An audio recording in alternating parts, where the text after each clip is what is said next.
بڑا زبردست میں آپ کو بتا دیتا ہوں وظیفہ جس میں ساری چیزیں آ جاتی ہیں۔ الفاظ بڑے زبردست ہیں، آپ اکثر لوگ پڑھتے ہیں، لیکن اگر اس ترتیب سے پڑھا جائے تو بڑا زبردست ہے۔ جب انسان پریشان ہو، غم میں ہو، کوئی ٹینشن ہو تو یہ پڑھنا شروع کر دے تو اللہ تعالیٰ خاص کرم کر دیتا ہے اس کے اوپر۔ لا الہ الا اللہ، لا حول ولا قوت الا باللہ، استغفر اللہ، اللہم صلی علی محمد وعلی آل محمد۔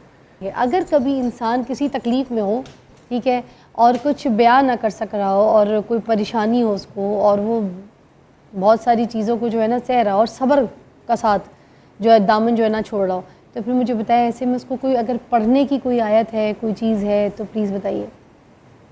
اس میں بہت ساری چیزیں ہیں، لیکن ایک بڑا زبردست میں آپ کو بتا دیتا ہوں وظیفہ جس میں ساری چیزیں آ جاتی ہیں۔ اس میں الفاظ بڑے زبردست ہیں، آپ اکثر لوگ پڑھتے ہیں، لیکن اگر اس ترتیب سے پڑھا جائے تو بڑا زبردست ہے۔ میرے استادوں نے مجھے بتایا تھا اور میں نے دیکھا جب انسان پریشان ہو، غم میں ہو، کوئی ٹینشن ہو تو یہ پڑھنا شروع کر دے تو اللہ تعالیٰ خاص کرم کر دیتا ہے اس کے اوپر۔ الفاظ یہ ہیں: لا الہ الا اللہ، لا حول ولا قوت الا باللہ، استغفر اللہ، اللہم صلی علی محمد وعلی آل محمد۔ یہ چاروں کلمات اکٹھے پڑھیں تو ایک دفعہ اسے کاؤنٹ کریں اور کوشش کریں کثرت سے پڑھیں۔ اور ان سب کا ترتیب کر کے جب ان کو انکلوڈ کر کے پڑھنا ہے، اس کا مطلب کیا بنے گا جو معنی بنے؟ ہاں، یہاں پہ آپ کو بتانے لگا ہوں اس میں ہم رب سے کیا مانگ رہے ہیں۔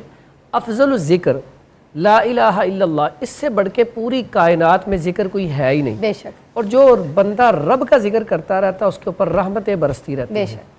اس کے بعد اگلا لفظ پڑھتے ہیں: لا حول ولا قوت الا باللہ۔ جنت کے خزانوں میں سے بہترین خزانہ، سب سے بڑا خزانہ کیا؟ یہی ہے۔ یہ ایسا عمل ہے اگر کسی کا کوئی نقصان ہو گیا اور یہ پڑھتا رہے تو اللہ تعالیٰ اسے ڈبل ٹرپل کر کے واپس لوٹا دیتا ہے۔ اتنی بہترین چیز ہے۔ تیسری، استغفار، استغفر اللہ۔ استغفر اللہ، جو انسان رب سے معافی مانگتا ہے اور بار بار مانگتا ہے تو اللہ تعالیٰ اس کے گناہ نہیں معاف کرتا، اللہ تعالیٰ اسے نعمتوں سے نوازتا ہے۔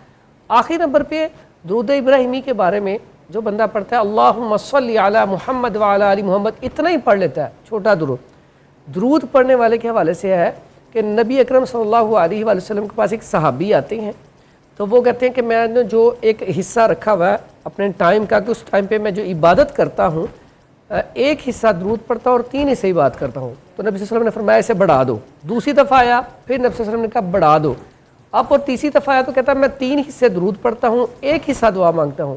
تو پیارے نبی حضرت محمد صلی اللہ علیہ وآلہ وسلم نے کہا اور بڑھا دو۔ تو اب وہ جتنا وقت ہوتا تھا اتنے وقت میں صرف درود پڑھتا تھا۔ تو اس کے فائدے کیا ہے؟ نبی کریم صلی اللہ علیہ وسلم نے فرمایا جو میرے اوپر درود پڑھتا ہے، جو وہ گمان کرتا ہے، جو سوچتا ہے، میں اس کی اللہ تعالیٰ ساری کی ساری جو مشکلیں بھی آسان کر دیتا ہے، جو دعائیں اس کے ذہن میں ہوتی ہیں اللہ تعالیٰ ساری قبول کر لیتا ہے۔ تو یہ 4 ورڈ یاد کر لیں تو اس میں دیکھیں ہم نے سب کچھ مانگ لیا۔ کیا بات ہے! لا الہ الا اللہ، لا حول ولا قوت الا باللہ، استغفر اللہ، اللہم صلی علی محمد وعلی